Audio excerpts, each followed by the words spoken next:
out. Yeah, I sent them out. All right. Says we are live. Let's check it out. Salute to the mighty LDBC. Much love to the chat. Those of y'all that's in the building early, smash that like button as you come on in. Smash the dislike button as you come on in. I mean, it's Thursday, so you know what time it is. Game Dog Talk. You know what I mean? Got my brother Buck City in the building. What to do, Buck? Oh yeah. What's going on, boss? Man, chilling, man. Shit, we just waiting on the other guys to fall in here. You know Oh what I'm yeah. saying? Yeah, man, we just gonna shoot the shit for a minute. You know what I'm saying? Make sure y'all smash that thumbs up while y'all up in here. Let me see who we got in the building so far. Let's see here. Mr. Pazor, what it do, fam? Oh yeah, man, we got some topics tonight, man. We got some good topics tonight. We got a bunch of them, so we're gonna cook tonight for probably for a couple hours. I don't know. We're gonna see. What's happening, Miami Snoopy 305 in the building? What it do? Hustle God methodology in the super chat early. Salute, family. We got main event Mark in the building. What it do? Main event. Hardy Dogs, Pennsylvania. Salute. Yes, indeed. BN Boxing News. What it do, fam? Dillian G up in here. What's happening, family? Mike Lee in the building. Let me see here. Mo Boxing. Salute. Oh, I said Mike Lee. Oh, he said Jeep on top of bottom. What you talking about? Oh, you talking about the dog in the picture? Oh, that's a little tab. So he got Jeep on. He a triple bed tab dog, I believe. So that's Jeep way up in there. What's up, Kai the Face Stealer? What it do? DB, what's happening? Antonio Warren in the building. South Florida boy, salute. Welcome down, Ram up in here. Let's see what we got. Lot boy, what's happening? King Martin in the building. Shout out to the homie Woke in the building. Let's see here. NWA's Kennel. Salute. Bonafide Game Bread. Salute, family. We got bank statement bullies in the building. What's happening, fam? Eli Zachary, what's happening, Eli? Not too much, man. Shit, pulling one of y'all numbers today. Fucking these tacos up. Hey, man, I fuck with them tacos damn near every day, man. I'm eating some type of taco. Taco or nachos. I'm fucking that shit up. Mm-hmm. Ram in the building. What's happening, Ram? What the fuck you do? You know what the fuck you do and why we done it. Yes, What's indeed. happening? Oh, What's chilling, good, man. What up, cuz? What's going on with it? What up, Buck? Oh shit. Hell yeah. I ain't eating right now, nigga. Nah, nigga, that's a plus. That's gonna have them fucking sugars in a minute, nigga. Diabetes foot. Keep on. Hey, Mo Boxing, what's happening? Mr. Sunrise, what it do? Frank Troy, salute. What's that? Nazuro Watkins, salute. Napoleon Armstrong, what it do, fam? Y'all can't read everybody, but salute to everybody that's in the building. Much love. We finna go ahead and start cooking, man. You know what I'm saying? But yeah, man, we got a lot of topics to cover tonight, man. A lot of topics to cover, man. But shit, man. You know, let me see here. Let me see. Let me get to these topics here, man. First, I guess I mean we can hit everybody else up once they get in the building. But first topic, man. Let's get on this one. The pros and cons. This is a question asked to me on Instagram. He wanted to know what the pros and cons are of having DNA test for your dogs or getting your dog's DNA tested, whatever. Anybody want to tackle that one first? Shit, the only con I see in it is the price. You know, everything else is a pro. You get to know for sure. You know, the blood of your dog. Say you get your sire DNA, and then you get to know if a motherfucker out there woofing them tickets saying he got dogs off of them. Plus, you know, you get the satisfaction of maybe getting your puppy's DNA tested, like you might have did one of them double up breedings. You know. Right, right. So yeah, that's Mhm. the only perk I see is having to pay for that shit. Or the only con. The rest is all pros for me. Right, right. What you say, Buck? Yeah, I agree. Uh, although it doesn't do much for you in the generations behind that, because a lot of those Hmm. dogs wasn't DNA'd and, but it could solidify your program. It could make, let people know that you do take the extra steps to make sure that, your blood is accounted for, or what I'm saying, you just can't mistake it for anything, you know what I'm saying? Hmm. Hmm. What you say, Eli?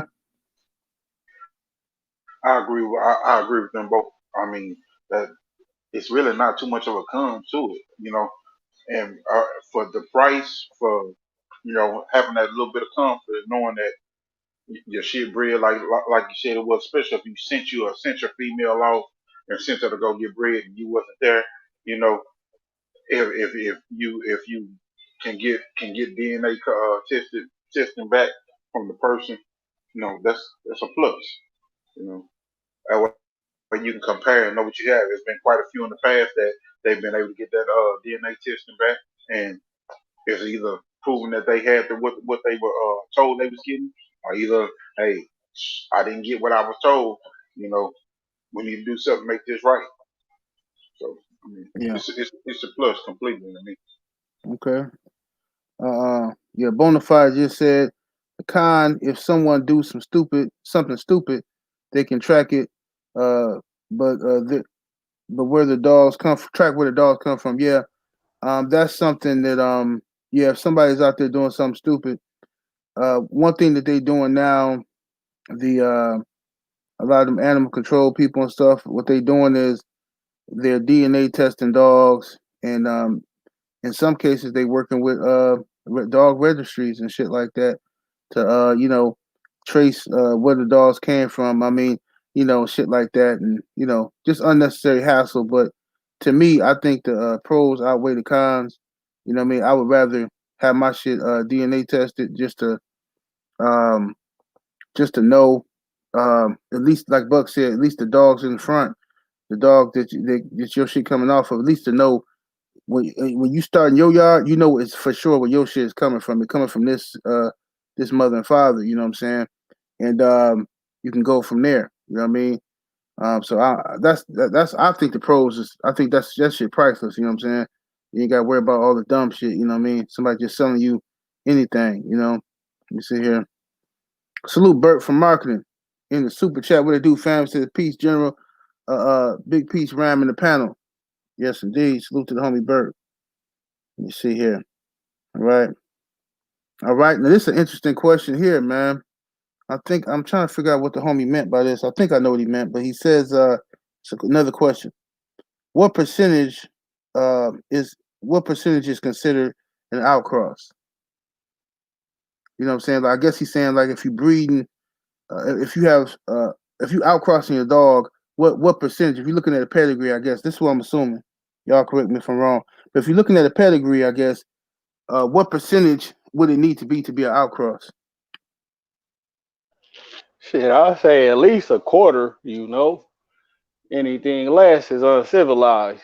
I don't think you'll really see too much out of an eighth, really. But it depends on what your eighth is too. because it might dominate the whole litter as far as genetic traits go. So yeah, at least for me, at least a quarter is out, but shit, 50-50 to a quarter, that's out for me. Okay. What's Yeah, happening, what going Thompson? on? What What you going do? on? Chilling, Long week, man. bro. What up, Brooklyn nigga, straight out of Brownsville, down to dirty, down to fight to round 30. What going on, man? Big What stepping. up, cuz oh, hell yeah. What you say on that question, Buck? Percentage to be an outcross. That's a tricky one. You know, it just kind of depends. Because I mean, if let's say I got something tight, and then I consider myself doing an outcross. You see what I'm saying? Right. I think I kind of touched on this, because like with it, you could be, it's kind of like a line out situation, I mean, I wouldn't disagree with the 25%, because I feel like it would have to be at least that much, even if you're talking about a line out, like let's say 75% is my blood already, and then I take that 25, and that'll be my out. But if you're talking about just doing a straight out cross, I would think, I want to say 50%. You know what I'm saying? Okay. Just because it could be considered like a line breeding with just a little out, instead of just like a out cross. So I mean, it's really the terminology. It's all, it depends on how you want to word it or how you want to say it. It's all the same thing, though. Yes, indeed. Salute to in the super chat, my brother Akando Sami Hassan. He says, salute general in the panel. Don't say LDBC, be LDBC. Goddamn right. That's what it is, homie. Salute. What's your thoughts on that, Eli? The outcross. Hey, let Thompson grab it real quick. He need Okay. a taco. Oh, you fuck up tacos. Hey, go ahead, Thompson. What percentage of if you're breeding, what percentage does it have to be considered an out, in your opinion? Damn. I would have to go and lean towards what is it doing? Or the impact of it. You know what I mean? Because I seen stuff bred down to a quarter and it was still like similar to a 50-50 because the out was so strong. You know what I Mm-hmm. mean? Mm-hmm. So I think it's solely based on the strength of what you're using as the outcross, because you can do 3/4 and breed something out, and if it wasn't strong to begin with, it can just disappear. You know what I mean? Or seem like it disappeared. So I would just say the potency of the actual out you're using would calculate what percentage of a cross it is. You know what I mean? Right. Okay. Yeah. Hey, I'm trying. Let me send Maul this. Go ahead, Eli. I'm gonna send Maul this link again. What up, No, Tay Tay? Fine ass. I think just to backpedal, just in case Eli ain't ready. Um, it could be. I mean, if you say what's the least it could be, I could see that. But if you look at history, just that straight cross, 100% this different than this, So you could scale it all the way down, because you look at some of the old pedigrees. A lot of our stuff that we got today is like blended in line, and you got all these different bloods up in there. But as you go farther and farther back, you could look at a pure line of dogs, and you could see where it actually was crossed at. You know what I'm saying? You see where, what I'm saying, exactly where it was first introduced. So yeah, a small Mm-hmm. percentage to two totally different dogs would be You know, I mean, it just depends on how you look at it, man. Some old timers, they might think that it would have to be a totally two different strains to be considered an outcross, you know? I'll give Mm-hmm. my thoughts on it. My thoughts on it because you have such a thing as back crossing that is still a cross, and that kind of caters to what all y'all was saying, what more so what Thompson and Rand were alluding to. The 25% that could be an outcross for me, and it's more depending on the method of breeding that you use. Because if you were to take uh one of your studs sisters, and your buddy had it over here on this yard, and they bred it one way, and then you went off and you bred another way and came back to that offspring, then that would be a back cross because you would be pulling the auntie to the nephew and and bringing it back forward. It would still be 25% out that's sitting there. So that 25% out, I would feel like it would make a difference. Hey, somebody sleep or something? What's the noise? Oh no, I was growling at my dog, nigga. Oh, I was Oh, gonna say, uh, My- somebody fell That's asleep that on the Rougarou bed. coming out. No, that Rougarou coming out, nigga. That would be you introducing something, introducing another 25% to your yard. So I have to say that 25% could make a big difference as a catalyst for it. Okay. Yeah, man. Yeah, I would agree with y'all, man. At least I always figure 25% somewhere up in there. You know what I'm saying? You see a quarter in there, that's like an out. You know what I mean? If the rest of the shit, if you got some shit that's your shit that's pure or whatever, I think I would consider 25% out, at least 25%. You know what I'm saying? You know, um, you know, 50% is just like what, like a fucking that's just the start of it. You bust it down 50%, and then if you like what you're seeing, you can always bring it back to your shit, and then you got that 25. That's how I look at it, at least. But let me Ram, see here. Ram got everybody dying laughing in the chat. He over there channeling his inner DMX singing one more hoodlum night in this motherfucker. Hey, y'all crazy. A dog kept sniffing around my food. Nigga, she don't speak English. She speak motherfucking Rougarou, goddammit. She got on down. I'm like, damn, somebody fell asleep on this motherfucker. Somebody got the No, that's sleep that apnea. motherfucking werewolf coming out, nigga. All right. Uh, yeah, I sent Maul the link. The next question is, how many dogs is too many dogs? You know what I'm saying? So let's kick it off, Ram. Man, shit. For me, man, the most I ever had was 12 on the yard, and at least 4 of those was, my bull stock. Another four would be, my prospects or whatever. And then maybe like four more pups, man. More than fucking 15 dogs is too much just to me for my own liking. Even though I Mm-hmm. could afford to feed more than that, but that just, that ain't my demo. I like a small yard, bro. Right. Okay. Well, let me get my answer first before I be passing on.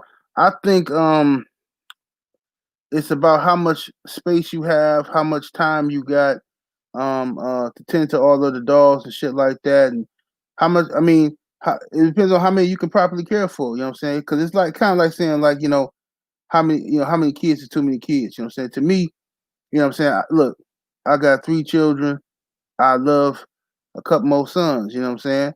You know what I'm saying? Now, uh, but if I know some homies who got like 8 kids and shit like that. That's more than I want. You know what I'm saying? Because I don't think I can give that much individual attention and time to that many motherfucking kids. But if the next man can, shit, salute him. You know what I'm saying? Shit, I just be having too much other shit to do. You know what I mean? To put that much time and energy into that many dogs and shit. If I had the space, I had a lot of land and shit like that, man, shit, I would love to have motherfucking 50 motherfucking hounds and shit like that. You know what I mean? But I would have to have a team with me. I would have to have a yard dude, you know what I'm saying? To fuck with my yard and shit like that. You know what I mean? I would love to. You know what I'm saying? But if they make it hard to have a yard like that in this day and age, you know what I'm saying? 50 motherfucking hounds. It's hard because as soon as you got shit, if you got two dogs, they already looking at you funny. If you got game bred dogs, they looking at you funny. So, that's just my opinion. But what you say, Thompson? Shit, that's just about what you could take care of. Ain't no Mm-hmm. numbers in my game. You know what I mean? I seen it all from 100 to 10 to 5 to 3. Right, So it's about what you could take care of and what you got going on. You know what I mean? If you're trying to put some stuff together and you actually trying to get a family tree and a cohesive unit of working dogs, you have to keep offspring. right. You know, you can try to play that game. Oh, I'm gonna put him over here and put him over there. Ain't no guarantees you if you hands on with it. You know what I mean? If you really hands on with it, like I said, just having a normal program could be 15 to 20 easy, and that's what be considered a small program. You know what I mean? If you're talking 50, that's like a solid family tree of dogs where you could lay out like I got this and that's off of this and this is off of that.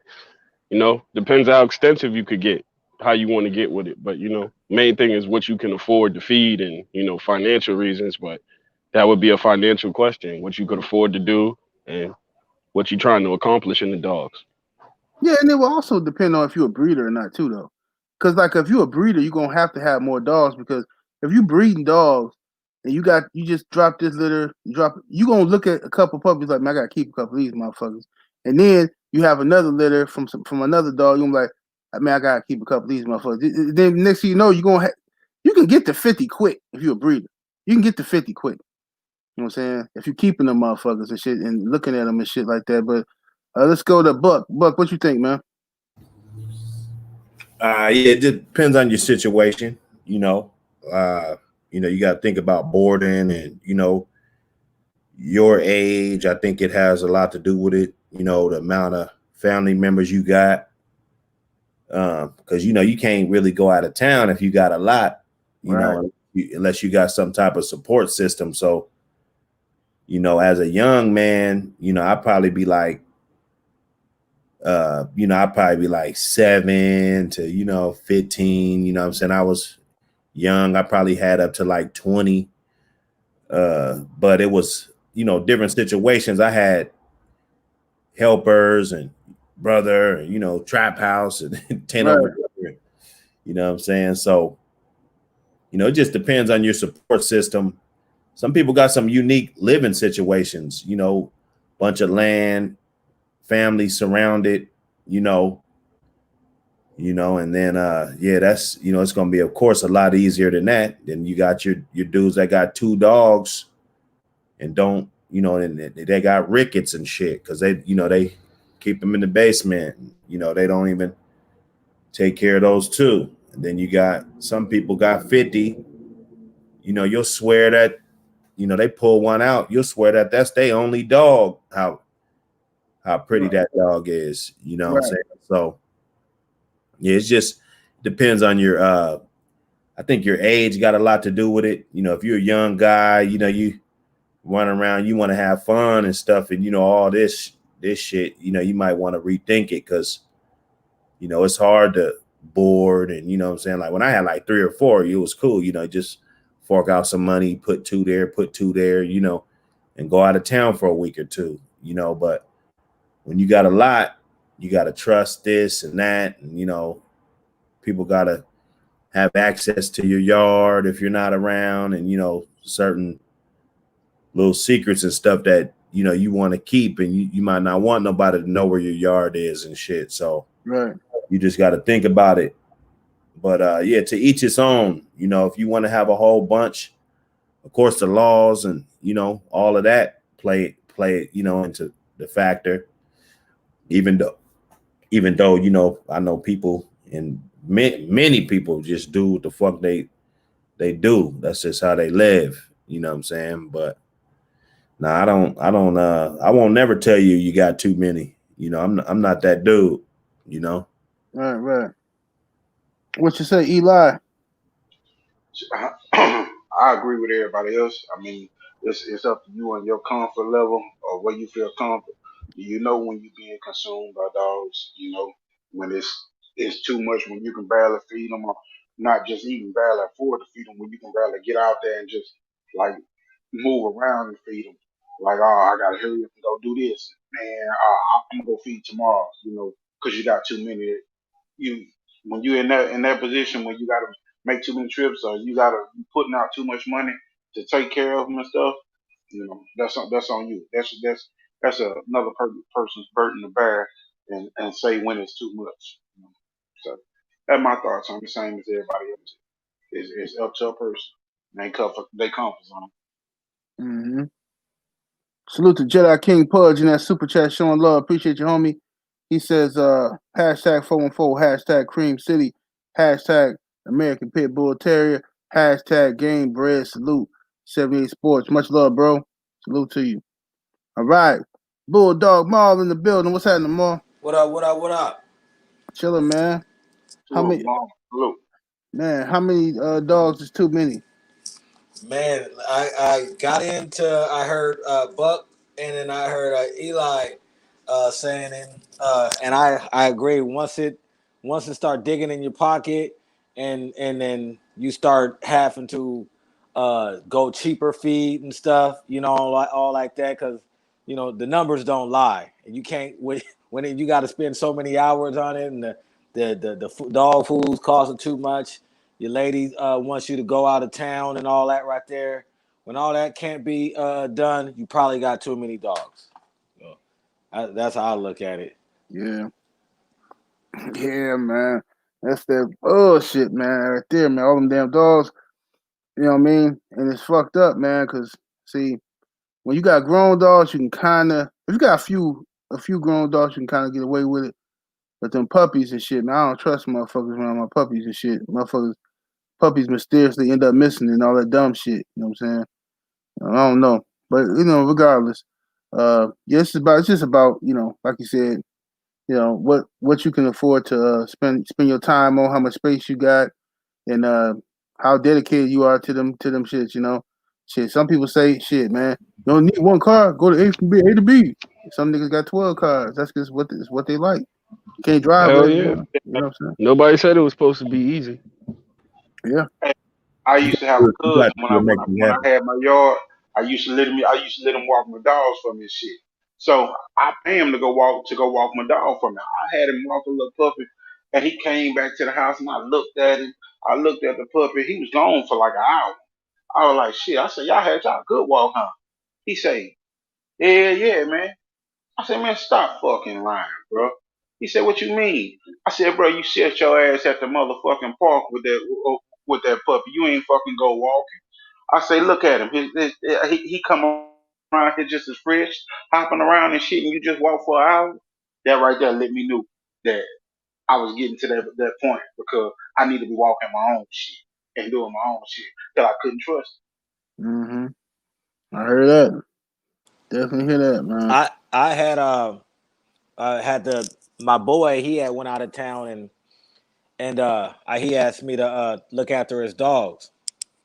And just for motherfuckers who ever get that task, I did it. I fucking FaceTimed him, everything. This is my homeboy, no money or anything, but we've been kicking it for saying 30 plus years. What I'm saying, but I FaceTimed him, showed him how I was looking after his dogs and stuff, and that kind of camaraderie goes a long way because honestly, I've seen cats have somebody pay some people feed their dogs, and these motherfuckers ain't do nothing for them, and they end up getting cases and stuff. I seen it go on the. So you gotta have that camaraderie with your fellow dog, man. It's unfortunate. I heard Buck talking because you can't have some cats at your house and stuff. They'll steal your dog and all that, whatever. Or you can't you again. I had paid somebody to feed my dog, and I always check up on my animals, and I can tell when the dog bowls and stuff is not the same. You know what I'm saying? So these dogs, when you do get there, you could almost get in somebody else in trouble or get in trouble because somebody else is not even doing their job. Like Eli was saying, the gentleman lied to him, told him he walked the goddamn dog. You got cats that literally lie and say, "Yeah, I fed the dog." You go back and look at the dog and feed it yourself, and it's eating like it ain't ate before. Yeah, yeah. Or end up like Mike Vick.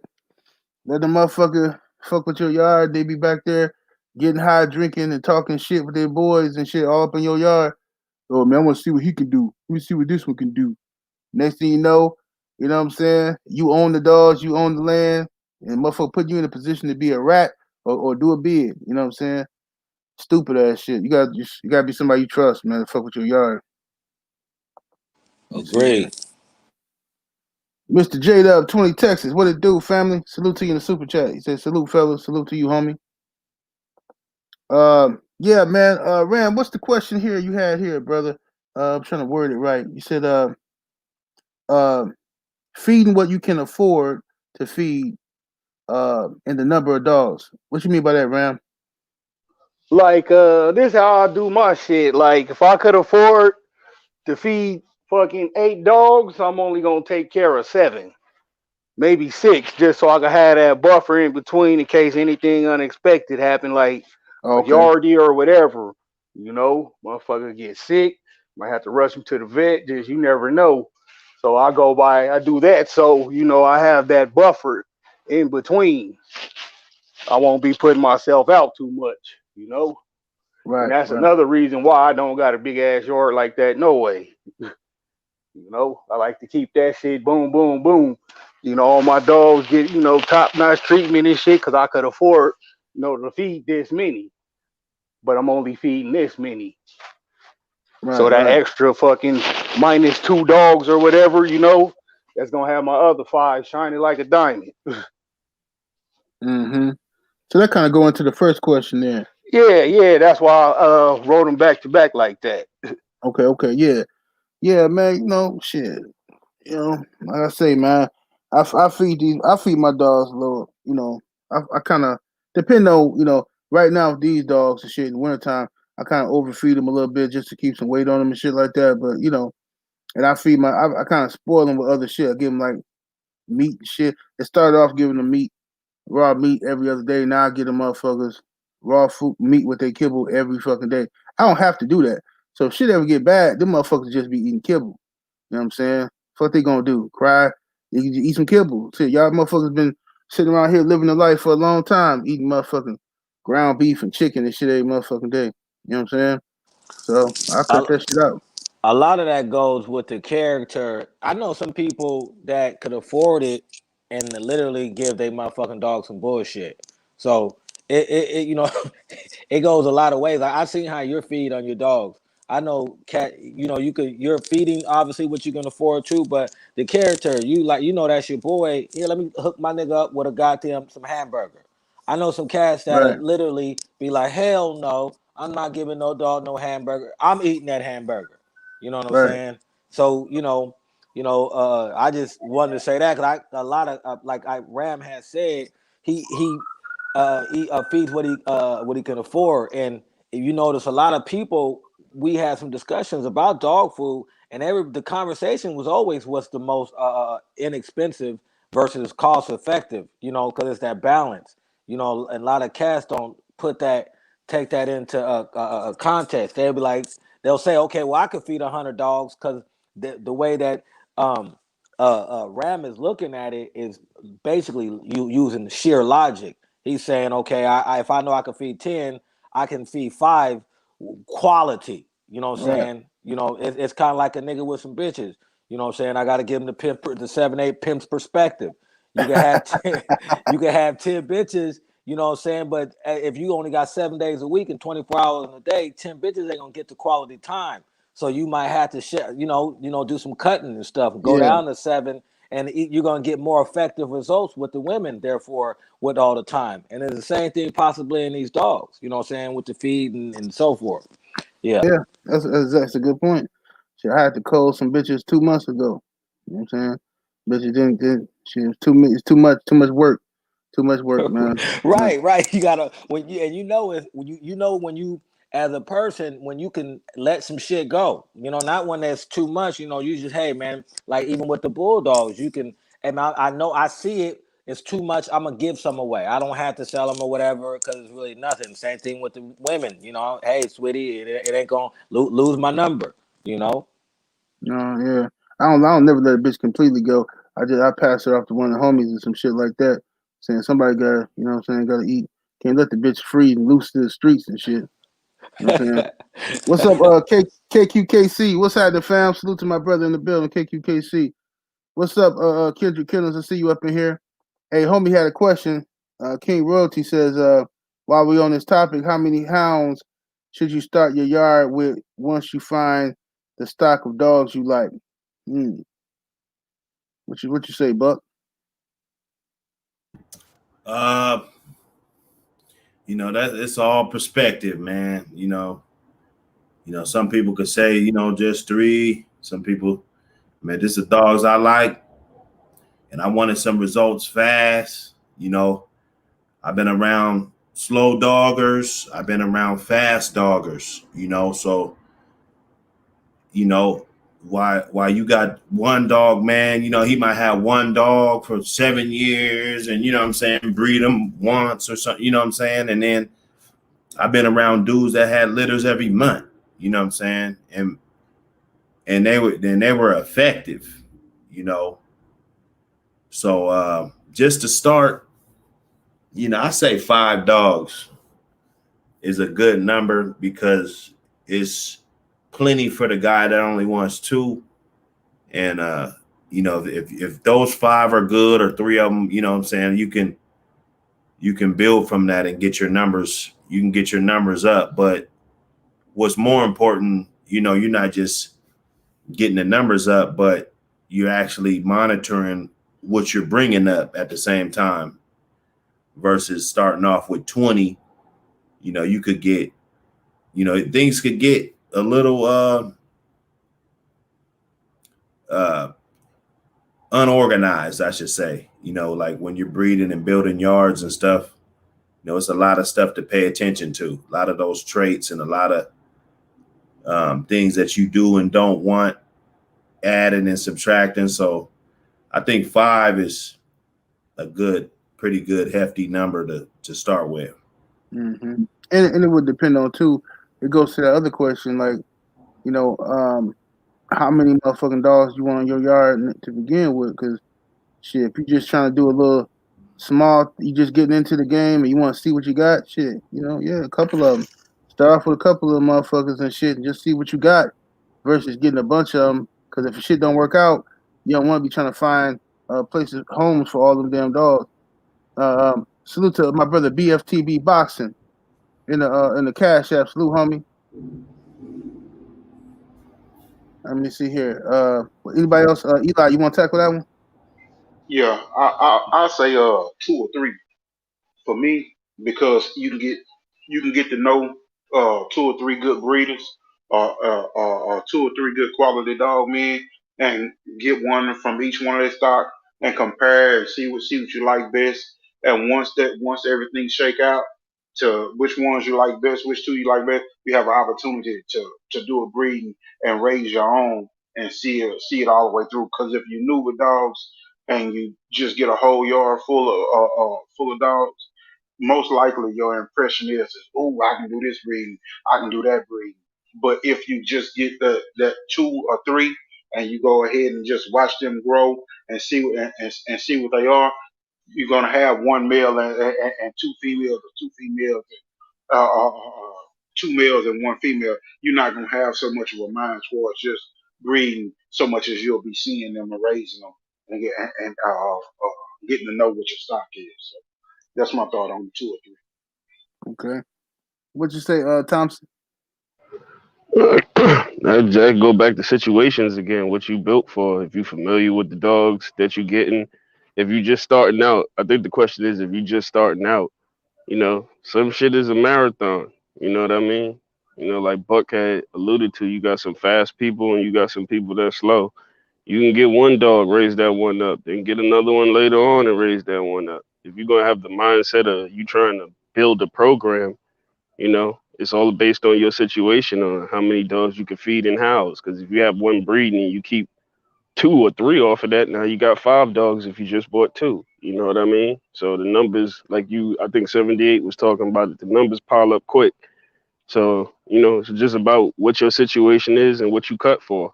But if you new in the dogs, I say, like Eli said, take your time and try to figure out what lines of dogs that you really do like. You know, some people luck up and just fall into the stuff they like right off the rip. Some people, they may go through some dogs before they actually find a line of dogs that they actually like. So, you know, I always say take your time. Rome wasn't built in a day. Mm-hmm. What you say, Ram? Ram, you there? Ram, grab him He something to fighting eat. his dog over some fucking food. You stupid little motherfucker, nigga. I'm fucking working on the car, you motherfuckers. He over there eating. You crazy. What was the question? Yeah, My what bad. Oh, it was Richie. the question was how many dogs, if you just starting out, how many dogs should you start your yard off with? Shit, I would start off with 4, 2 gyps and 2 males, man. That way, you know, you could fucking assess them and, you know, out of the fucking 4, you know, go get down to the 2, make your breeding off the 2 and call the other 2, man. So 4, that's always been my way of going about it.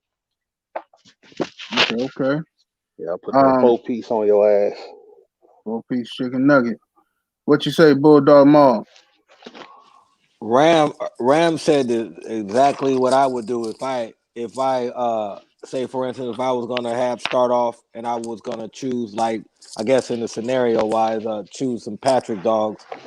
I would, 4 or 5 or whatever, but I would try to get down to 2 or 3. That is going to be my pick. So if I started with 5, I would aim to do some exclusions so that I could get the best of that particular strain that I was having. So again, I would start off with say 5, but I would try to intentionally get down to the best 2 or 3, depending on the ratio of male or female.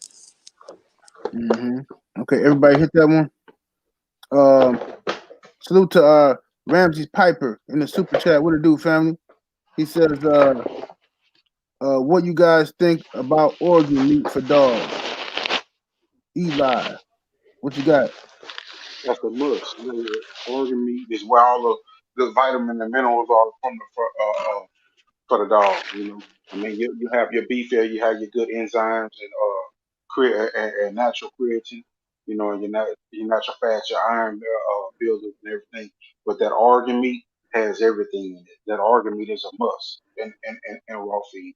Our feed gives us liver and heart. So yeah. Mm-hmm. Mm-hmm. Yeah, you What, could use it. Just be careful, man. Like I said, if you, like Eli, I think Eli did a good video on it. It's a combination. If you can't feed some of that just straight up, man, you get like a real watery stool, especially with like livers and shit like that. So you gotta cut it right. Eli, you did a video recently, Eli? That video was one of the first. Yeah, recently. It's been in the last year. I had did one. It's What up the there. fuck, man? I ain't get no, let me see here. Well, it was before you got on there. That's one of the videos that everybody get on and comment. Quite a few people from different communities. I had people from the Doggo communities, from the Master community, Navajo comment on that video. They actually used that feed. So it's been a pretty good maintenance feed for everybody. And like I said, it's a maintenance feed. It's not something that you'll feed like as performance, but it's a cheap maintenance feed. Okay. What you say, Buck?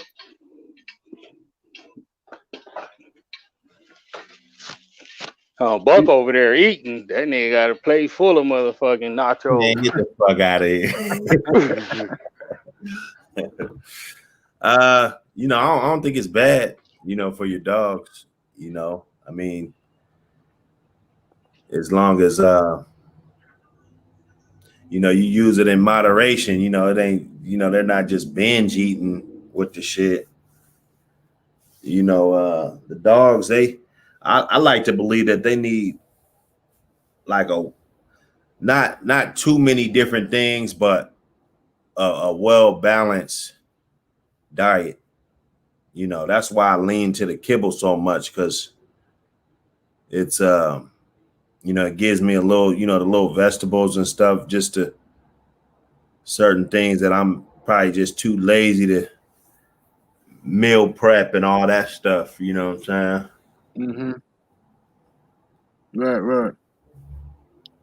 right. Bulldog Mall. What you think, man? Uh, Buck hit right on it. I think the animals.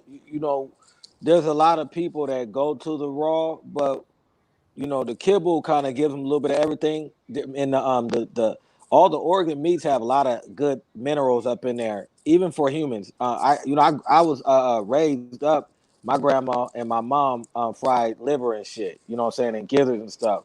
But there's a lot of minerals in that, in them, even for humans. And a lot of people feed raw and they will not get a dog vegetables, and they'll say, okay, well, these the dogs, they don't eat meat, or excuse me, they don't eat vegetables in the wild, and that's not true, because if you when you like, say for instance a wolf or something, when they kill an animal, they eat the stomach. That's where they get their fiber from. You know what I'm saying? So the kibble is gonna give them the veggies and everything, but that goddamn or excuse me, the organs and stuff got minerals in there that animals need. So it's a balance, and I give it to them. And my dogs, I go get the chicken livers and the chicken hearts. I just give it to them once a month, but I feed raw and kibble, but I give them to them once a month just to ensure that they're giving them. So I think that you should give them, if you're gonna feed them raw. I think you should include organ meat, but just be careful. Do it just like it's gonna be an animal. Not all in packs. Most the dominant animal gets the liver. That shows you how important the liver is, also, because if you're in a pack of lions or a pack of wolves, the big dog, the big cat, he get that liver or the organ meats. Them are the prized meats. So yeah, I agree with it. Just but like the gentleman said, just be sparingly and careful how you feed it. Mm-hmm. What you say, Ram? Man, I don't eat chitlins, and my dogs don't either. Fuck out of here. No, I'm joking. I don't eat chitlins though, but yeah, shit, the organs is good, man. I got a whole about 5 pounds of hearts and shit in the freezer right now. Some hearts, some motherfucking bunch of liver, some kidneys. I feed them all that shit, man. It's good for them because like Maul was attaining to, that shit is fucking. That's what the big dogs eat in the wild. You know, so shit. Why not? Plus, dogs do eat some vegetables. They are omnivores. Like my shits be eating sweet potatoes and shit, but in the wild, maybe not so much. But these ain't wild dogs. These shit's been domesticated for the last couple hundred years. So it Mm-hmm. is what it is. I still feed them that shit though. Right, Yeah, right. in my daily feed, I put spinach baby kale mix, and even like every once in a while I chop up some apples and throw in there, and then Ram was saying, I half cook or half boil some baked potatoes or either sweet potatoes or either carrots, and throw in there from time to time. I don't do that all the time because the overload of vitamin A will start to have you with skin issues and bone issues, bone weakness, but you do need some vitamin A. As far as that liver goes, like chicken liver, I put a small amount in there like every day in my feed.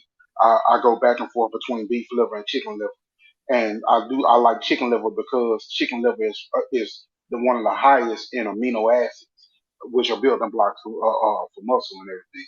And I don't get no watery poop, but like Maul said, and like Buck and Thompson was saying, I don't go overboard with it. Too many people think more is more. Sometimes less is more. So like it'll be maybe 5%, 10% of of my feed bowl. I have actual organ meat in it, where it's just a couple of pieces of gizzard, a couple of pieces of heart, a small piece of liver, and I will say, I may actually have a couple bags that I purposely don't put no liver in for the week. I prep every Sunday. I take a 10 bag of chicken and a 10 pound bag of beef, and I prep down all my meats and bag them all up. I freeze all my greens because I can crush them and make them like a puree. When I pull them out the freezer, as soon as I squeeze them, they just crush down. And then I every day when I get ready to feed, I drop my yogurt in there, drop my greens in a bowl, put it in the microwave real quick for a minute while I'm putting everything else in the bowl and go on about my business. Everything be prepped already on Sunday. I just pull the bag out, throw it out, roll it over, put them greens in the microwave, dump that yogurt in, and let's go. Microwave? You can't give your dog food in the microwave. Uh, it's Come like on, you baby, giving we this gonna do it nigga a like hot real. pocket. Hey, we gonna do it like I real bet a nigga jumped in the chat. I bet. Hey, Oh, Yeah, hey, that's that tree hugger what EJ talk. You say? know what I'm saying? What EJ say? EJ say maybe you should put that shit in the microwave. Right, right. salute, facts. to, salute to Ramsey Piper back in that super chat. He says, "I've been doing deer hearts and liver mixed with kibble." Salute, Yeah, homie. that's fire right there. Salute, M Line. I see you, bro. What up, bank statement bully? Salute, cuz. Salute to the sister La La D in the building. Salute to La La, always coming through showing Oh, love. peace, queen. Salute. Yes, indeed. Yes, indeed. All right. And another question we got here is having to call your favorite dog. Man, man. Go ahead, Ram. Tackle that one. Shit, you know me, man. They call me Mr. Call Hard. Shit, I done had to call some of my favorite dogs for various reasons, and the main one being they ain't live up to the standard. And you know that shit, it happens. You just got to do it. You trying to be successful with these dogs. You know that's why I say, you know, don't get too attached to until you're ready to retire the dog, and you know retire them to pet status from working dog status. That way you got a legit fucking favorite dog. You ain't got to worry about them. But other than that, man, shit, that shit be sucking to call your favorite dog you know raised from a pup. That motherfucker is a goddamn shit eater, man biter mutt. You can Mm-hmm. be fucking heartbroken, but you gotta do it. Yeah, man. I had this bitch, man. I had this bitch, man.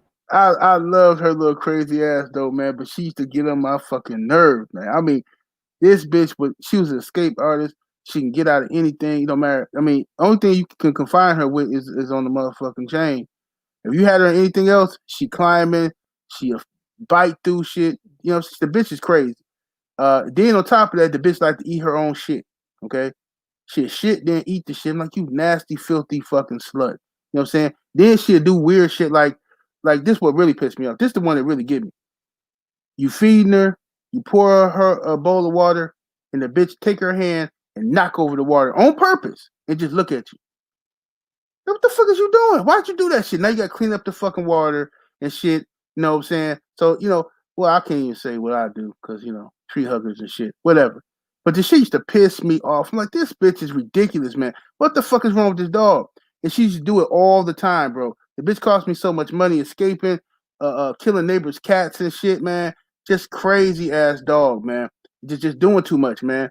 And then and she and the thing is about the bitch, she wasn't even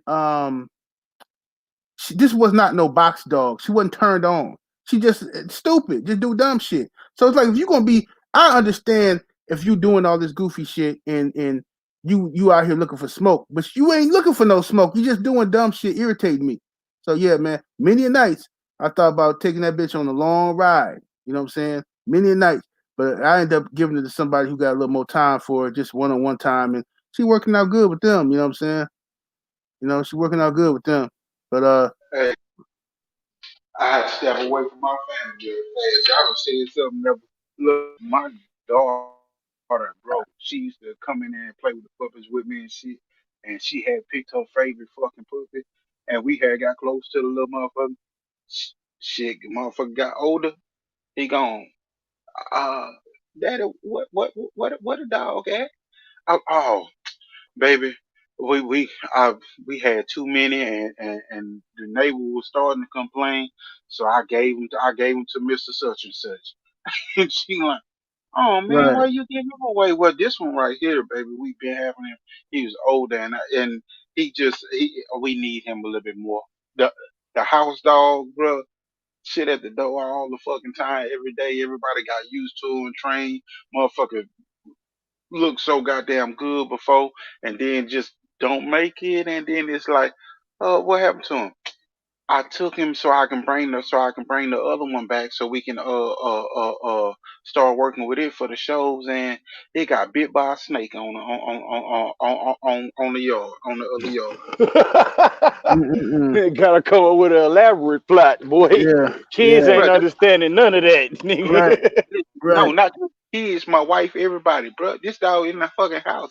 Look, I'm in the closet right now telling y'all this motherfucking story. This son of You still ain't told Hey, them the truth. hey, yeah, that's why. a Hey, that's why that been you in the 2 corner. years.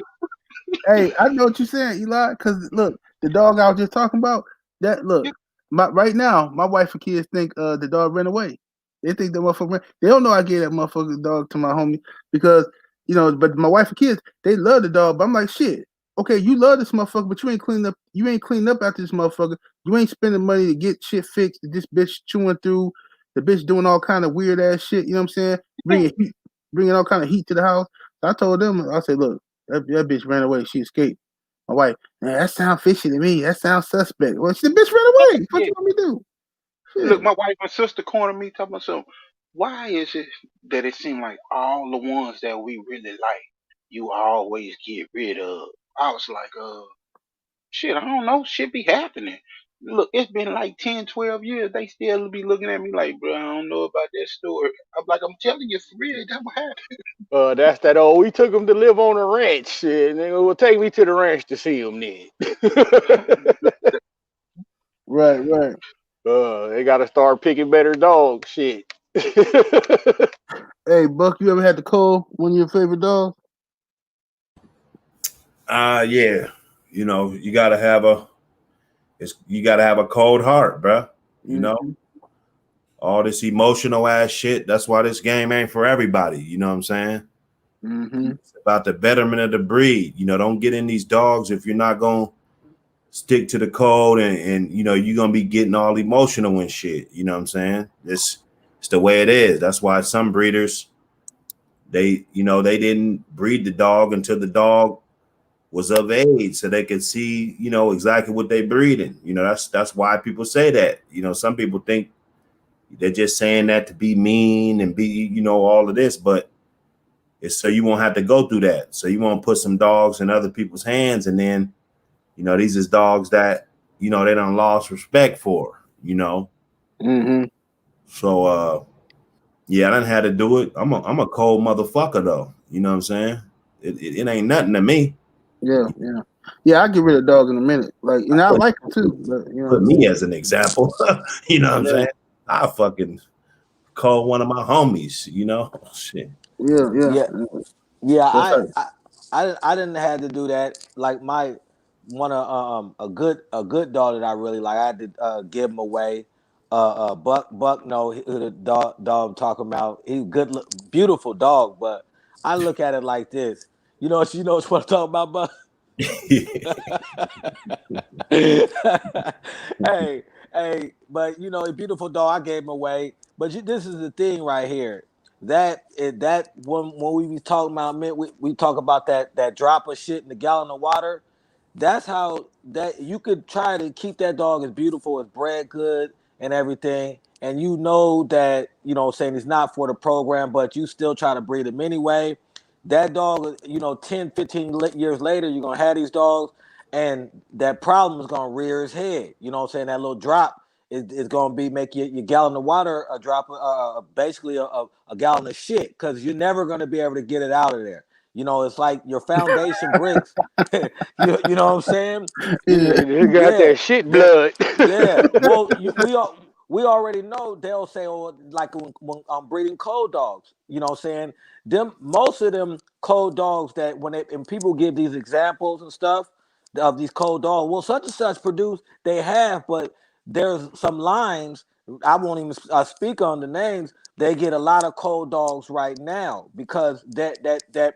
I mean, if you're breeding for traits and everything, especially individual traits, how you have to think that's going to come up there. You're going to have late starters and cold dogs. So, or just whatever. So it's almost like when you hindsight, or if you could think in the future for anybody who has that good bred dog and they think about a line that you're trying to preserve and stuff, you know, you'll have them dogs for 10 years later or 10 years later, and you'll wish you never used that dog. So it's a better. It's almost basically, man. Like when you drop a piece of chicken and shit, what I'm saying, on the ground, and try to pick it back up. You know what I'm saying, and you knew you should have threw it away, but after you feed the shit, tell everybody got the runs and shit. You the only, you know why.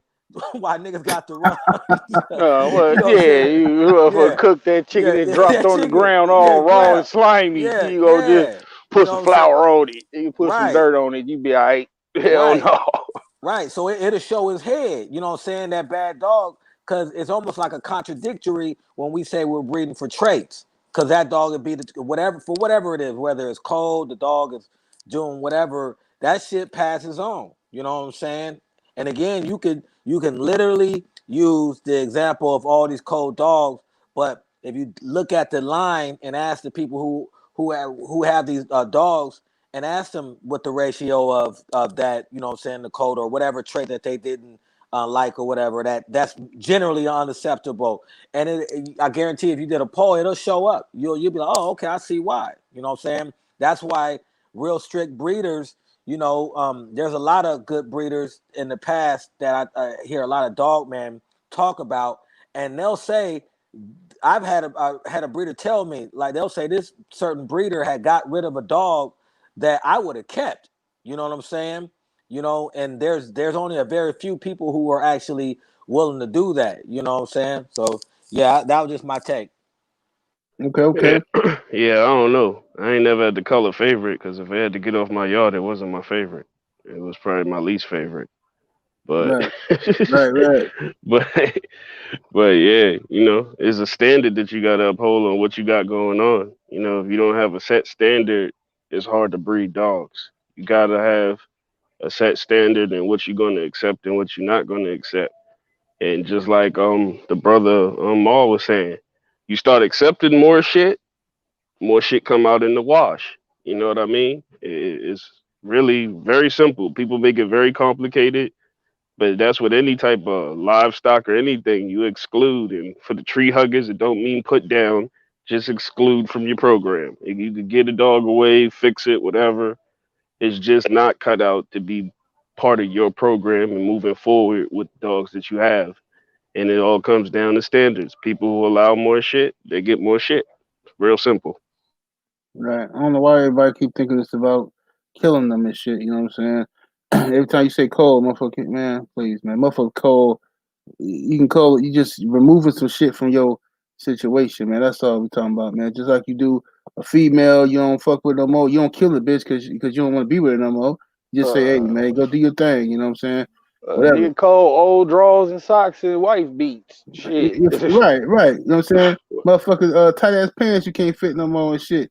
Like, man, these pants up out of here. You got cold little motherfuckers out your Them program. nouveau niggas won't let you call them. They like that skinny tight. Yeah, Motherfucker can't even wear no drawers with them pants on. They gotta jump off the roof into them. yeah, yeah.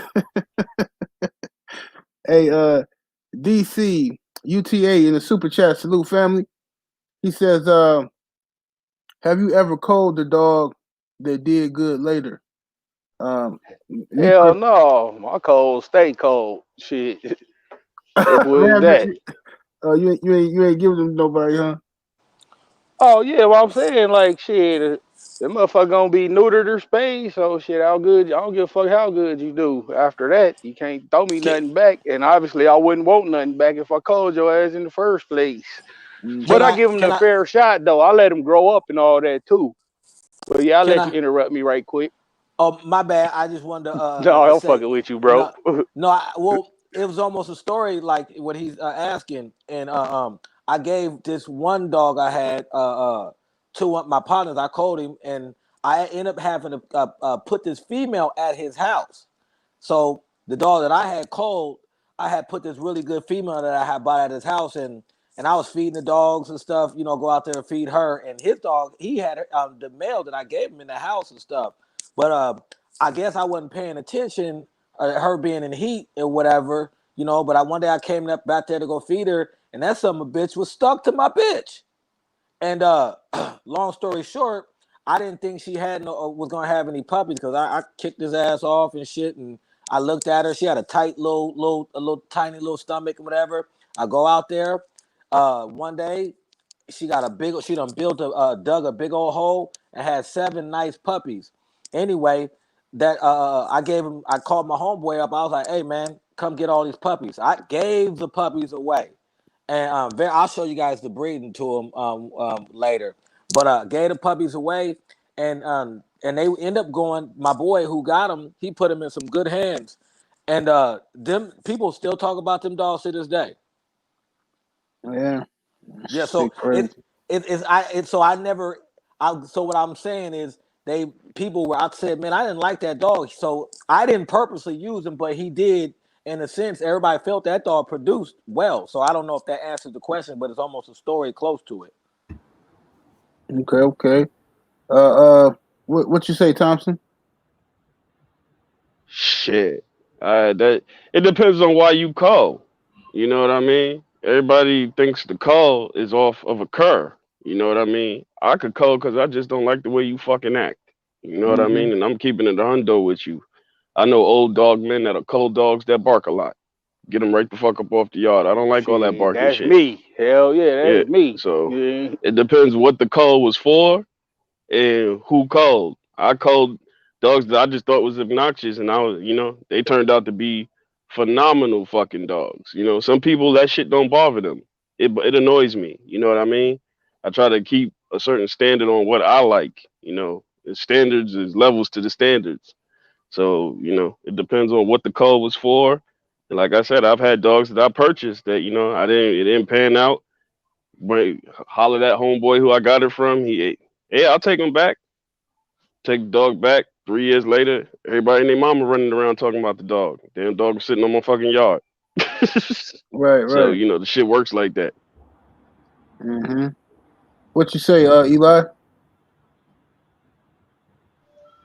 I made that mistake one time. Y'all already know the mistake I made. I gave a dog away that I deemed cold, and because the person was talking about breed to it, I said, "Fuck it, at least I'll do the breed because I don't want to see it bred trash to trash. If it's gonna produce, we'll see." And shit, that shit was the worst breeding I ever did. So no, fuck no, I never do that. Okay, okay. Buck. Yeah, I had to agree with everybody. Thompson made a good point. It depends on why you called it. I think that's huge. Like you said, some people call them because they bark too much. Some people, he might have a small head, or I called a female because she threw a bow-legged dog, maybe a couple bow-legged dogs out of 2 different litters. You know what I'm saying? It was like, that's enough of that. You know what I'm saying? And then, you got shit. I'm telling you, Maul know what I'm talking about. I mean, some people's standards are so goddamn high, bro. To where they be overlooking shit sometimes. You know what I'm saying? It's like, they standards be so high, so that it's highly, likely to happen with them. And then, you got some people that really haven't lost much. They really haven't had to go through that process where you might have called a dog that cost you a nice chunk, or you know what I'm saying, like deep down inside, like everybody's gonna say that, they're gonna do it, but until you have done it numerous times and your best dog and lost them, and to where you're desensitized, you know, to where you know, your standards are so high. Like you done had these good ones, and they had to, be a certain way. So you're just not gonna accept anything. So it just depends. I seen people call shit, and I'm just sitting there begging them, like, man, give me that motherfucker. Right. But it just depends on who they are and what their vision is. Like I'd like to interview them and see what the hell was on their head, and you know what I'm saying, how does that weigh into, you know, how do they think now? You know, that would be interesting. But yeah, no, it happens. It happens probably often. Yep. Hey, Go the ahead. You thing got. of it is, a lot of people not realizing when you say, if you are competitive and you doing weight pull and all of this stuff, if you have one that that gets an injury doing weight pull and stuff, and it can no longer pull, and you done got all your production, and that ain't what's included in your program, then it has all your ribbons and mirrors. You get rid of it. You have to cull. You have to cull possibly one of your favorite ones if you got all your and if you compete enough, it happens. You know that's just something that happens when you actually out here moving around and going to your shows and competing your confirmation shows and all that. Some of them become your favorite ones, and when they have all your ribbons and all your merits and everything, and you got to get rid of them. So that happens quite often. Mm-hmm. Yeah, most definitely. Let me see here. Yeah, because it's a lot of some people. I ain't gonna say a lot, but some motherfuckers. Hey, look, some motherfuckers that have a litter. They have about 6 puppies, and they don't want nobody else to have none. They ain't giving none away. They ain't selling none, and they ain't got room for all them dogs. They'll keep 2 of them that they like, and the rest of them gotta go. And that's how they get down. You know what I'm saying? They ain't even looking to see what the motherfucker gonna end up being. It says you gotta go. That's how they get down. I know a few people who did shit like that. That's how they move. Um, the Bulldog Kid, the super chat, what it do, family? Appreciate you. Says last time you brother said most dogs are average. So in that case, wouldn't it mean most dogs aren't dead game? So then what is y'all true definition of gameness? Okay. It's a Well, good question. let me answer first, and I'm gonna pass to y'all. If you're talking about like uh okay, if you're talking about like average, we're not well, I personally wasn't talking about gameness. I was talking about ability and shit like that, you know what I'm saying? But I think gameness is very, very important. Like Wait, uh hold on. I didn't mean to cut you off, 78. This is uh-huh. when we was talking about. I'm just trying to get the context of what he's saying. Was this like the last joint when we was talking about the aces, Yeah, looking for yeah. aces out the? Okay, all right, work. I, Go I ahead, think bro. I think that's what you're talking about. Look for aces and shit. Yeah. But most the dogs are supposed to be game. You know what I'm saying? They supposed to be game anyway. But what you're looking for something is extraordinary. You're looking for something with the gameness. Like gameness is supposed to be what they have. Okay, that's what they are. And then the extra shit. Do they got mouth? Do they got motherfucking ability? Different stuff. That you might need for your hunting and your weight pool and shit like that. You want to, what I'm saying? Okay, uh, you know, um, okay, Giannis Antetokounmpo. Giannis can play basketball, right? He can play basketball. And that's what if you're gonna be in the NBA, you gotta be able to play basketball. You gotta know the rules of the game, blah blah blah. So that's a given. But Giannis can't really shoot. He can't really shoot. He ain't really got a jumper. Right? He can do all this other shit. He really ain't got the jumper though. Now if he had the jumper, right? And he had this and he had that, all this other stuff. Now it's starting to okay. Now you're dealing with an ace. You're dealing with somebody who can. He got all the shit around that you would need. You know what I'm saying we already got. He can play basketball. That's a given. Just like in these dogs, gameness has to be a given. You know what I'm saying? So at least for me, gameness got to be a given, and then the rest of the shit is the icing on the cake to me to really get a good ace because it's a lot of dead game dogs out here, you know what I'm saying? And let me salute to them. But you know what I'm saying? But you know, if you're looking for that ace, man, you gotta be something spectacular. You gotta have some well anyway, that ain't his question. What's y'all definition of gameness? Let's go to you, Ram. Ram ain't out here. What you go ahead, what you say? I said I'll eat it up. Yeah, go ahead, bro. Uh, I think I think it just means the willingness to participate. You know, and game. I think it's from 0 to 100. You see what I'm saying? I mean, if I had to explain it, you know what I'm saying? That's why I say 0 to 100, because there's so many different variables when it comes to it. You know, a lot of it's on their mind, but some of them are just durable as hell. You see what I'm saying? Like the one there, let's say there could be one. That's why this, like I said, is 0 to 100. You talking about dead game? I'd say they're about 90.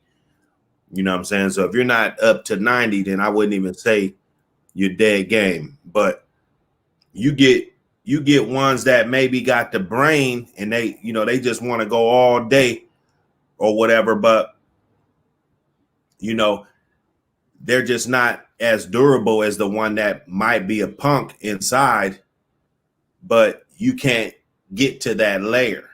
You see what I'm saying? Because he's built different. You see what I'm saying? Mm-hmm. So it's just one of them things, and I think it's got to be a wide scale. You know, if he wants to participate even a little bit. I mean, you know, that I mean, well, of course, more than just a little bit, but you know, I would say, you know, I mean, if you could put a clock on it or whatever you want to do, you know, the dog's participating for a little bit of time, it would be a little bit of game. You know what I'm saying? Versus, you know, a dog that, you know, is probably up there in the high percentile, or would never stop for nothing. You know what I'm saying? Will always participate, you know. So once you get up there, you know, it's probably hard to gauge a lot of them. That's why they probably say, you know, the average amount, and, you know, most dogs aren't, you know, all of this, because, you know, you probably got to get over 30%, or, you know what I'm saying, to even be considered it. But I mean, that's pretty much what it is. Just some are more game than others. Some are, you know what I'm saying, go through different shit than others. Some are built different, some of them, you might say that one was more game than this one, but this one probably had different obstacles he had to overcome. You know what I'm saying? So that's pretty much how I look at it. I think it's just a level. I'll say 0 to 100. You know, if you're close to zero, then you're probably not game at all. You know what I'm saying? And then if you're up there 75, you know what I'm saying, it's just pretty decent. You know, he's probably gonna be there. You know what I'm saying? If you're 90, that's 90 and up to 100. Of course, what that is. So just to explain to somebody that probably doesn't even understand it at all, or just new to this. You know what I'm saying? Mm-hmm. I'll cook it that. I was the one that really made that exact comment that most dogs are average. When you say most dogs are average, and we say it's levels to it, and you create your standard, creating your standard shows you what the average of your dogs is. And you have dogs that are above that average and dogs that are below that you just like I can't deal with, and dogs that are just flat out average. But most dogs are average at that median best. So when you say they average at that median best, when you start to see good dogs that are above average and you compare your average dogs to them, you know that that game is when you weight pulling and competing and stuff is not going to get them over the hump. It's not going to get them over the hump by any sense of the imagination. So when you say it's levels to it, it's seen. The game is seen. You can say, yeah, I look at you and I see that you're game, but this is not going to get you over the hump.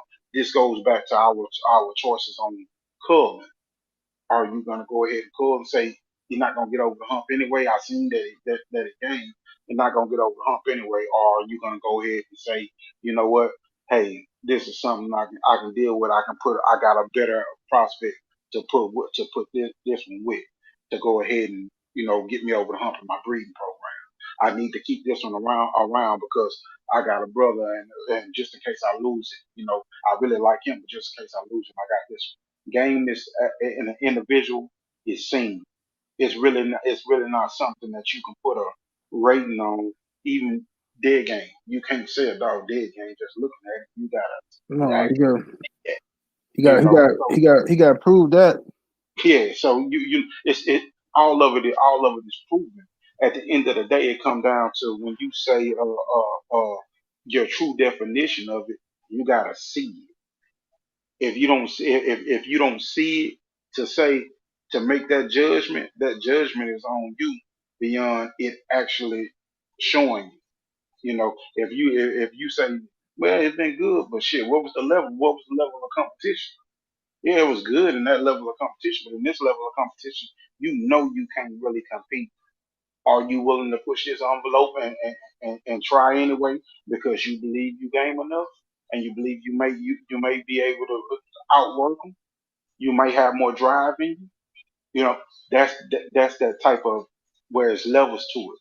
You know you never competed at that level, and you seeing right now on this level he gained, but on this level he may not be. You know, so Hmm. you got to ask yourself those questions and make those decisions. That's not something that we can really answer for you. You got to be able to see. Yeah, that's a hands-on job right there, homie. For one, I'll say if you gonna fucking take anything away, take this with you, and that's all dead game dogs are dead. Yes, indeed. So, yeah, always remember that motherfucker say he dead game and that motherfucker running around the yard. What are we he, talking about? he the ghost. You know what I'm saying? The Yeah, ghost. but you know, the question, my definition of gameness is fucking not quitting in the face of adversity. Like, I don't give a fuck if you facing Jason as a fucking hog. You better grab that motherfucker by his head, goddamn it, till I can put the poker in him. You know? Hmm. Yeah, don't quit at no cost. That's gameness to me. And dead gameness is rare. And all the dead game dogs, like I said, is dead. So take that Yeah. for what it is. Hey, I Yeah. got a quick example. I did a just one day. I did a weight pull and a video for this animal doing one weight pull that's on my channel, but just in reverence to, I did a little deal with a buddy. I knew this animal wasn't gonna be able to make this pull, but I got him on the track and I got him to the point where he was hot, and I got him up and doing this thing real good, and everybody was impressed by him ripping. And then when I came to where I knew he couldn't go no more, I said, "Now watch this." Right where he should have stopped at, and I knew he wasn't gonna be able to go no further. He just dug and screamed and screamed and screamed and screamed and dug and dug and dug and dug and more. That was that dog's personality. That was that dog's drive. That was that dog's heart. He was game regardless of whatever. He wasn't gonna quit. He was just like that. And dude told me, he's like, bro, he ain't going nowhere. Why is he still digging? Because he know that's the task at hand. He's not going to quit. He's gonna scream and dig and holler to complete that task, and he know where the end mark is. And it ain't finished until it's finished. And he wasn't going nowhere. And that's what it was. He was just gonna keep on doing it, and he wasn't on that level. He wasn't on that level. But people heard about him after it was all said and done. People heard about him and was like, bro, I gotta give you respect on that boy. When you wait pull, they cheered and hollered for him when he wait pull because he just gave his all. He wasn't gonna outpull everybody at the competition. You got $15 at the competition. He's not gonna outpull them all. But because he would give his all and the intensity that he gave to it, and even when you know he was done, he still, even if he broke down, he still was gonna be screaming and go. So And that's called deep gameness. That's an example of being deep game, you know? yeah, yeah. Yeah. That motherfucker wasn't quitting. He couldn't fucking beat it, but he was coming. He ain't getting no fucks. Hmm. I look And at oh my no, bad. go ahead, bro. I look at gameness like you guys were saying. It's almost got to speak in the past tense when you speak of it. You know what I'm saying? But one thing about gameness is your eyes see it, whether it's with the dogs or it's with humans. You know what I'm saying? Like humans. I know a dude who he got life in the penitentiary. You know what I'm saying? He went to trial, got his head cracked, and he had an alternative. Nigga could have told on a few niggas and he wouldn't got the L. You know what I'm saying? He got the L. I look at that. He game and a human. I've seen it. You know how all you niggas be talking about, I ain't no snitch and all that shit. Right, And right. nigga motherfucking telling the New York Minute, oh, they was talking about doing this. You know what I'm saying? That's not gameness. A lot of these goddamn trolls be on these channels, get clapped and keep coming back. That's game. You know what I'm saying? Motherfuckers. I see these motherfuckers. I'm like, God damn, this nigga back. But with the Bulldogs, you can see it only in past tense. You know what I'm saying? So and then I think I do agree with what Buck was saying on the level of it. Because it's so that gameness, the word even to find and tap exactly what it is it's so elusive. We can't even really explain it. You know what I'm saying? It's that elusive, but and when you see it, But you know it when you see it. but God damn it. yeah, it's a special thing. It's almost like seeing a goddamn a falling star. You don't see them all the goddamn time. They're there. You know what I'm saying? So gameness when you see it, but it can't. You have to speak of it in past tense. You can't have this dog and say this is a game dog. That's just a American Pit Bull Terrier. A game dog is a game dog. And it's can only be spoken on past of what your eyes seeing. So Yeah. that's my take. South Yeah, I Florida guess boy just some said of game ass trolls. That's what we like to call rough curves, bro. They look Great like comment. yeah. they getting it until they get it. Then they want to fucking holler like I, Hitman. I mean, the whole panel just summed it up. Everybody had like a real intricate part of what they were saying. Buck with the levels 0 to 100. The dead game is a dead dog. A deep game is a dog that will go deep and dig hard, but it's a lot of levels to it. Even hog hunting, I always just equated it to the willingness to keep going, like Ram alluded to. I like to see dogs that will give their last. You know what I mean? And like Maul said, there's so many levels to it because you can only equate certain levels of gameness, even in a hog hunting situation. That's not what it was back in the day. You get what I'm saying? Is it's a good activity, it's a good sized game. Badger, all of this. But what the panel said, you know it when you see it. That's the key thing to take away. You know it when you see it. And as far as what the original question is with the average part is what it is. You're gonna get average dogs. But if you look at from the historical standpoint, and like what Buck said, and we're talking historical past tense for the tree huggers, an average dog against a subpar dog, that average dog looks great. It's but so many levels you could peel back to truly see what's in them dogs, because competition at that point, the level of it, what was transpiring, the level of conditioning that these animals are in, a lot of variables in it. But like I said, just deep gameness and a dog that will literally give you its last over the situation, you know it when you see it. Absolutely. I And want to. Oh, go ahead. Go ahead. oh no, I was just gonna say agree with y'all. It's just like like I said earlier, man. There's been a lot of dead game dogs throughout history, and when he talking about aces and stuff, like if hypothetically, just hypothetically, if you have two dogs that are both game, okay, then the only thing that's gonna separate them is ability. You know what I'm saying? Is ability. We talking about from a historical standpoint, like what the dogs were bred for back in the day. All right, so what's gonna separate them is ability. You know what I'm saying? And uh, one dog's ability, you know what I'm saying, back in the day over another dog's ability, you know what I'm saying? That's how you end up with dead game dogs. You know what I'm saying? He didn't make it because another dog had better ability. You know what I'm saying? Or you know what I'm saying? Or maybe sometime his ability was so great that it overpowered the other dog's gameness. You know what I'm saying? Like for instance, a fighter, a boxer.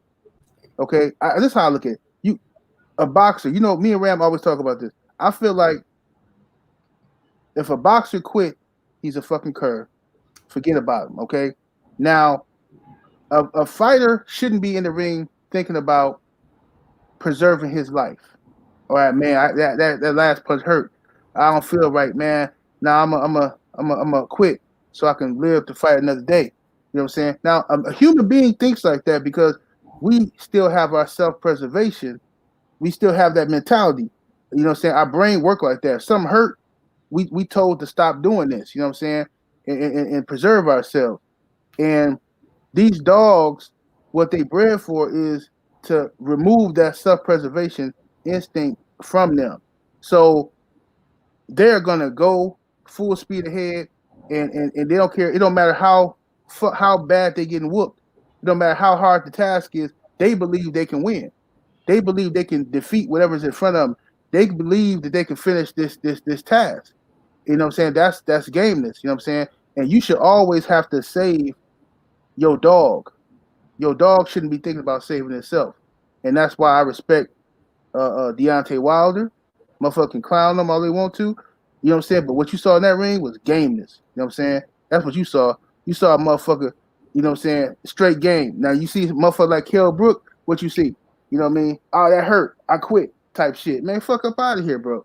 Nobody got time for that That's goofy a ass good shit. analogy, bro. That's a good analogy, and people really didn't look at that. They say that that's a good analogy right there. 'Cause that man did not give up. Yes, indeed. Well, go ahead, Buck. Just back on the game thing and the dead game, and even if we look at it from a feral hog hunting perspective, or you can look at it from the old timers, back in the 50s, and all of this. Yeah, technically, you can say that only way to be dead game is to be dead. That's true. But that does not make you, of course, if you're gone, you ain't a better dog. But that doesn't necessarily take anything from the other dogs. Well, hell no. Because a lot of times, we see the only reason why you see these fucking dead game dogs is because we got dead, stupid ass owners. You know what I'm saying? Let's not let them get away that easy. True indeed. You let motherfuckers' egos and shit get involved Mm-hmm. and shit, and they trying to prove shit that they know motherfucking well they couldn't prove themselves. That's Right. So yeah, the definition, could be that, but I've seen motherfuckers, hog hunting and stuff and pick up the damn dog to where he didn't get a chance to die right there. He died days later and shit. You know what I'm saying? So, right. I don't even want to know what that's called. You know what I'm saying? But a lot of times, like even if he got the vest on, he get poked, and he's still willing to go after it. That's considered game. If you go through any level of adversity, and then you just got to gauge it and measure the shit like, okay, well, because you're just thinking this like, okay, I think that this one went through a little bit more than this one. You know what I'm saying? Or I think that when this one was in that situation, he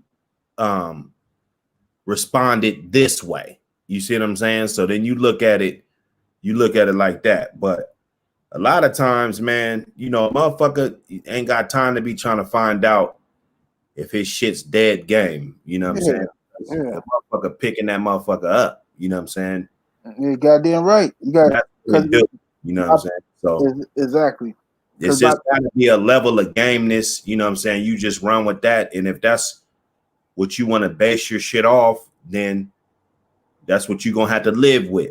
You know what I'm saying? That's your sauce. You got to live with that sauce.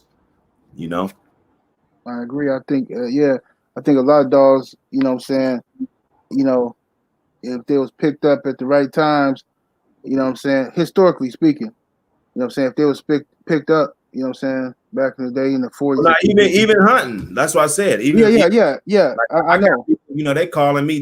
They really trying to hunt. They want Right. dogs. That's prepared to hunt. There's a Mm-hmm. big ass problem. I think he said somewhere, or it might have been Mississippi or something. I think they actually paying people to catch them goddamn hogs and Oh shit. yeah. You know what I'm saying? So yeah, if he gets injured, and he's still willing and Right. doing that game. I mean, at what point do you say this dog has had enough? You know what I'm saying? You got some that they get their little paw nicked and they automatically showing you that they're not with the shit. You see what I'm saying? So that's obviously not game at all. You know what I'm saying? Mm-hmm. Versus a motherfucker that will face adversity and be there. You know what I'm saying? And damn near clearly not getting the best out of the situation. Right. Yeah, South Florida boy. Yeah, Mike Tyson a rough curve, bro. And that's my that was my favorite fighter of all time. But Mike Tyson's he a rough curve. You know what I'm saying? That's what he is. If you're talking about from a dog perspective, you know what I mean? Because Mike Tyson, he'll fold up, he'll quit and shit. But and that don't mean I can whoop his ass. I'm just telling you. You know what I'm saying? You know what I'm saying? I'm just Man, letting you fuck know. Mike. That He say nigga it's Mike final. still got me blocked on Instagram. Fuck Mike. I'll kick him in his Man, balls. yeah. Mike Tyson. Look, I don't want no. Michael fuck you up. I Hey, don't want. Oh, he Look, gonna have to catch me after I kick him in his balls because I'm dipsetting. I ain't nah, gonna just I ain't, stand nah, there and pop that hot shit now. nah. You I ain't know, it making take a couple no seconds for contact. for your nuts to go up in your stomach anyway, so I'm gone. But Nah, I'm gonna come back and say, nigga, I kick Mike in his balls. He ain't do shit. Nigga, look at my face. man, that nigga Mike Tyson won't smoke. We ain't hey, making no hey, physical fuck with contact. I'm a no. I'm gonna take 2 steps back and then pop goes the 9 on that nigga. That's what's gonna happen with him. Pop, Yeah, pop, you gotta pop shoot that motherfucker, bro. goes my Ain't no, Yeah, ain't no none, nine. ain't no nunchucks, backflips, karate kicks. You gotta that shoot nigga that said. motherfucker. That nigga said nunchucks. Imagine pulling out your nunchucks and this nigga just hit you and knock you the fuck out with nunchucks in your Yeah, hand. punch you in your sternum. You pull them nunchucks out. He gonna whoop your ass worse. He pull out some nunchucks. That nigga nigga, say he preparing himself mentally to get knocked out by Mike Tyson. I man, ain't no hope. I ain't no hope. Oh shit! right? I just woke up. uh, Look, I just woke up. tough ass niggas get knocked out too. Yeah. If nigga hit you, you ain't got no choice but to fight the nigga. That's why I say I'm gonna kick him in his balls and I'm gone. I'm gonna put these fucking size 12 Timberlands on and kick him right in his balls and I'm out. To that shit. That's the game test. Everybody against Mike Tyson. Everybody. I ain't with Mike. I'm talking about Mike. Shit. I'm over there thinking like, damn, I'm preparing myself to get knocked the fuck out. Like Hey, shit. My hey, heart tell me I ain't no motherfucking hope, but shit, damn, boy. Gonna get knocked the fuck out. nah, That you fight nigga that hit hard nigga. enough to kill you. Yeah. Exactly. Yeah. FTB Kennels in the super chat. Salute, homie. He says, quick question, panel. I got a male, and the last few breedings, he only threw me one male in each litter. Any remedies to get more males, or is it just that? Okay, that's a question for y'all brothers there about that breeding. Like Um, that one, bro. I ain't God on that one. I say that's just haphazard. I don't know how you control that. Like ain't no dog in vitro or fertilization type thing where you can choose your sex. That's just you get what you get. As yeah, far as maybe some of the other brothers have some. yeah, As you far got, Well, I would think that would be more on your female because the sex is determined, by her. Whatever her fucking mood is and all that. That's where your fucking geno versus phenotype come in. And all that I good was about old to shit. ask him, did he do the breeding, like a repeat breeding, or he bred that same male to two different bitches and that happened? yeah, that's a good question. Is it to the different bitch or yeah? Answer that, brother. Yeah, man, you might have to let that bitch ride him and shit. I mean, get out of doggy style, make the bitch ride him or something. That's dumb nigga logic. I'm just playing. Let's see here. The Bulldog Kid in the super chat. What it do, family? Salute to you. He says, "What do you consider a true producer? A dog who can produce multiple good dogs on your yard, or one that can just constantly pass down a specific certain trait you like in the animals." Okay, okay. Shit, a producer to me is if I could breed this nigga to a poodle and get a bulldog. So I would guess it'll be the latter part of your question. You know, he consistently throw a specific trait down in his dogs, and that specific trait is fucking good dog. You know, to me that's a producer. And no matter what you breed him to, he's throwing fucking good quality dogs. Yeah, I'm Mm-hmm. all about the traits. Like if I mean producer of what? A good dog or Nigga, the, producer the a record, nigga, POR. yeah, like. No, I'm just saying producer. He said consider a true producer a dog who can produce multiple good dogs in your yard for one, then that can just consistently pass down a specific trait. I always lean to the traits more. You know what I mean? I like dogs that I can rely on them to bring this to the table. You know what I mean? Now, what that varies is whatever I breed and I'm putting together. But when I deal with dogs and I'm looking for production, I'm looking for a certain trait that this dog lock in. You know, you brought up like the aces and the averages, and I think 78 brought up a great analogy with the basketball thing. You know what I mean? You got some aces out here, but you need your role players. Some of those role players bring certain thing. How big was Ray Allen in the corner hitting that shot when the Heat beat the Spurs? You know what I Mm-hmm. mean? He's not part of the big three, but he was essential to getting what the overall goal was to get accomplished. So I'm all about traits and reproduction of traits and finding dogs that can consistently pass a certain trait on through the breeding. So that's my take on it. Okay, okay. Yeah, that was a perfect analogy at the end right there. Ray Allen not being part of the big three, but he was dire to that team. He was hitting the big shot, you know, and that right there for me, I I like to encompass both in an animal because I like to think like Ram said that I'm looking for good dogs anyway, and then if it's a good dog, if it produce good dogs and can produce a certain trait, I like to lean on dogs that produce the trait that I'm looking for because that's what I go to get. When I do breeds, I go to add and build the dog and build the gene pool where I like to see. That's what consistency is. If that dog consistently throws that, then I have a no. I have a bit of knowledge for knowing that this is a marker in the bloodline. That anytime I need to go back and get this straight when I see it from an outcross perspective that I kind of lose it a little bit, I can always go back this direction, the one that most resemble this, and go back and go get it. You know, that's the idea, thought of it, using the breeding as a tool, and that animal is part of that toolbox when I'm doing that. So that selection, that's what that would be for me. You know, I'm trying not to be all long and drawn out on my delivery of my thoughts. So hopefully that's good enough explanation for you. Indeed. Salute to Smith in the Cash App. Much love to the Smith in the Cash App. Anybody else want to tackle that? Buck, you want to tackle that one?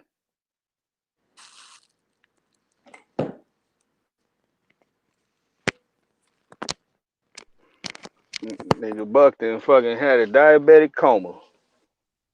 Crazy. Mo, Nigga, I always fucking with Buck about he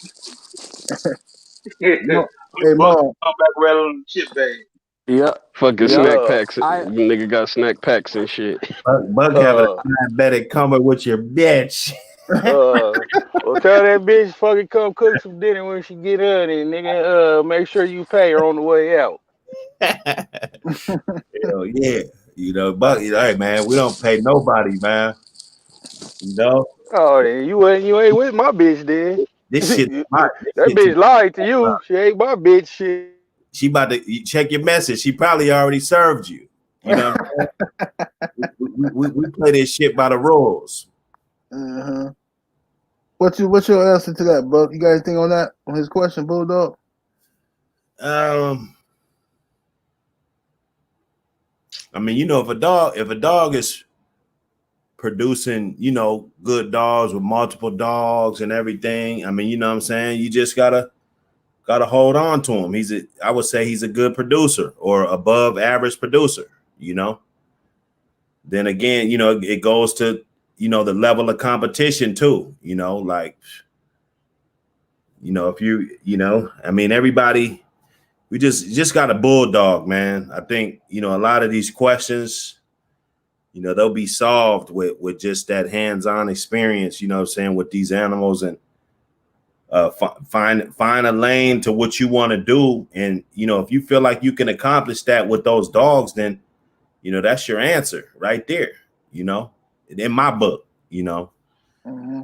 It's just, you know, if this is what you want to do, like you wall climbing or, you know, whatever you're doing, and these dogs is doing the right thing, and you breed them and you're getting the same type of you know, good competitors and stuff, you know, you breed it to multiple good dogs, you produce multiple good dogs and stuff, you know, I would love it. I said that's a match made in heaven. Right, right. What you say, Bulldog Mom? I was kind of gonna piggyback off what Thompson was saying about the Ray Allen analogy, and then I was gonna correlate it to, if you look at Carver's pedigree. You know, most people are familiar with Carver's dog. Carver, you'll see the star, a female, will usually be Honey Bunch, Arts Missy, Miss Spike, and a few other bitches. But there's the one female that's like the Ray Allen in the Carver dogs. Her name is Orphan Annie, and she's in the Carver dolls, but she doesn't really get is much props. But she carries. If you see her, if you go look at some Carver dolls, you'll see Orphan Annie, and she actually has been that fourth man, so to speak, of how Thompson had put it, and carried the line. You know, so if anybody has any Carver dolls, that's how I kind of look at it. Like the big three is obviously Ars Missy, Miss Spike, and Black Widow, but you'll see the dog Orphan Annie in there and them Carver dogs, and she be the Ray Allen, just to use uh, Thompson's analogy into dogs. You know, I just want to say that. Yes, indeed. Yes, indeed. We got another question here. Yeah, I gotta head up out of here. I'm gonna see what this other question is on our list here. Okay. You put Orphan Annie at Ray Allen. Damn. Let me see here. Well, why use that? You about to say something? 7 8? No, Can no. I? Go ahead. Go ahead. Well, why I had used that, I don't know that if that was an insult. You know, you know what I'm saying? I think Orphan Annie, and if you went on a Carver dog as a female, I think she was very essential. But you don't see her as like obviously like a Ars Missy. You don't see no super dogs that she did, but she was essential to the program. So that's why I was actually. So I didn't mean it as a disrespect or whatever to Ray Shit, Allen. Ray Allen is the best 3-point shooter in history. Yeah. So so I didn't mean to. I give big ups to me in my opinion. Orphan Annie is a really unsung hero of the Carver dogs. You know what I'm saying? And I use the Carver dogs because they're most popular with probably a lot of the people on here. But if you get like to Red Boy Jocko dogs, there's a female in there on the Red Boy Jocko dog that doesn't get much props. I think it's I forgot her. I have to look at her pedigree, but she's one of them dogs also that may not be the super producer, but if you took her out of the Jocko dogs pedigree, that good solid balance possibly wouldn't be there. You know what I'm saying? Yes, indeed. Salute to the brother K Black in the building. What's happening, K Black? He says always make the American Pit Bull Terrier great again. Yes, indeed. Yeah, man. I tell you what, man. We're gonna save that last question for Sunday, bro. Cause I got to bust a move and shit, man. But this was a good Oh build. yeah. So I ain't tripping, bro. We going Yeah. and yeah, we cooked up good game. And my bitch broke on buck for 10 puppies and a couple bands, so that's always a plus. I got the 10 puppies up. Yeah. Shit. That's a hell of a fucking nut, nigga. Shit. Yeah, high class hoes around here, bro. You know them hoes, they get paid to lie for a living. You know? Oh, hell yeah, they do. But that's why They the most lined, the steeple. I'm gonna text you my address so you can send me my papers for them 10 pups, them 2 litters. Yeah. Well, shit. Yeah, man. Well, y'all, hey, man, it was a good bill. Salute to the family, man. Much love to everybody that came and supported us, man. And we'll be back Sunday on Buck City Kennels Live page. Make sure y'all tune in over there. Hell You know what I'm yeah. saying? Always remember to super sock your favorite tree hugger right in their fucking face and salute your favorite dog, man. Absolutely, man. For sure. Yes, indeed. And All right, salute y'all. to the community. Much love.